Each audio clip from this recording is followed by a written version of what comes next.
Well, I was at the MCG this afternoon and the sun was shining, and for a minute, for 2 quarters actually, I thought it was September because Dustin Martin was showing the traits that has made him one of the greatest players in recent time, maybe not of all time. In a half, he had 17 disposals and 8 score involvements. Then he got a bit of the dreaded hamstring awareness at half-time. Tigers led by 5 goals at half-time. And West Coast, I thought, genuinely threatened for a little while, couldn't get it done.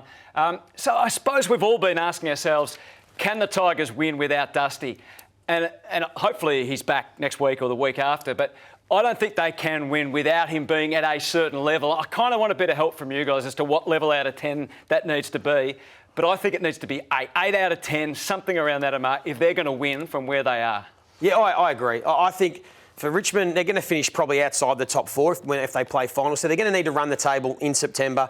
For me to do that with such an even competition, they need Dusty at 80% at least of his very best if they are to have a real tilt at winning a premiership. So, look, he's had the interrupted year. You know, it's sort of maybe he's always been quite durable, Dusty. He's never really had soft tissue injuries, so it's unusual for him. But considering maybe the stop-start nature of his season, that's been the case. But I think if the Tigers are to win the flag, they do need their full complement of their best team. I know a lot of teams do, but Richmond in particular need that full strength list. Before we hear from you, Kingy, let's hear what Damien Hardwick said post-match about the injury. She's got tightness at this stage, but we're pretty forthright with that sort of information. So once we know, you guys will know. The medicos and strength and conditioning guys are A1 in what's the best required treatment for the player, regardless of status. His agility back and the ability to move the ball and see the ground. His kicking was A1 today also. So he had a good game, really good game. It was during the second quarter, I think it was, third, maybe, I don't know. Yeah, third. So from our point of view, it was just in play. He was kicking the lights out of the footy, wasn't he? He was lasering a few, chipping a few. I think they can. I think they can get to... Clearly the pointy end. They take no risks, Richmond. They've done this before. They build the model. They are happy to lose a home and away game or two along the journey in the back half of the season to sharpen for the final. So I don't think there'll be any doubts. He'll miss an extra week if that's the case over the next 2 to 3 weeks. And I still think they've got the best system in the competition. So they can carry the home and away games without him, but they'll need him in a preliminary final. I guess that's where all the decisions come home. What level would he have to be? He not going to be back at 10 out of 10, probably what we've seen in previous. Anything above a 3 out of 10 and he plays. He plays, but in terms of shaping the game, Dusty at 70% still commands a match-up and some tactical time. Agree? Yeah, absolutely. Yeah.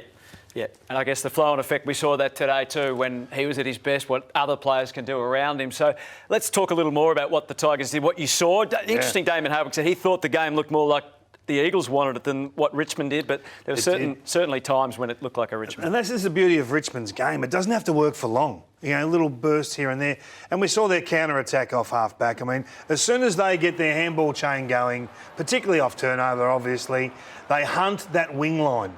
You can almost draw a couple of arrows either side of that centre square down the wing line, and that's where they're running. Look at Rioli go here. I think he's one of the form players of the competition right now, probably the premier halfback in the comp right now.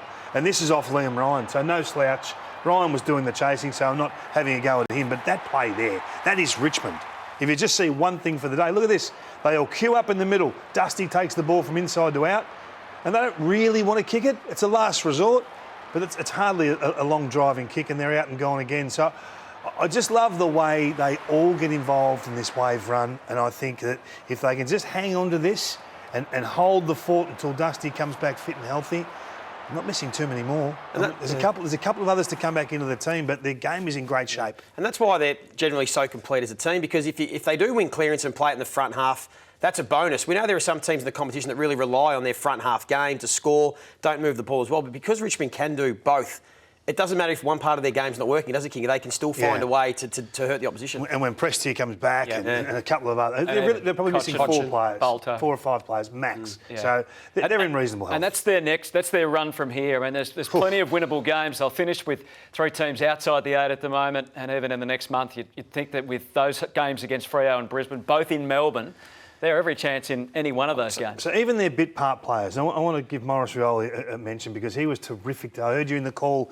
getting really excited today, Anthony. You were up and about. But look at the frontal pressure. Ball spills, look at the wave. 3 players onto that. And then they don't quite win it. Hearn's good enough to get the ball back. Watch them recover.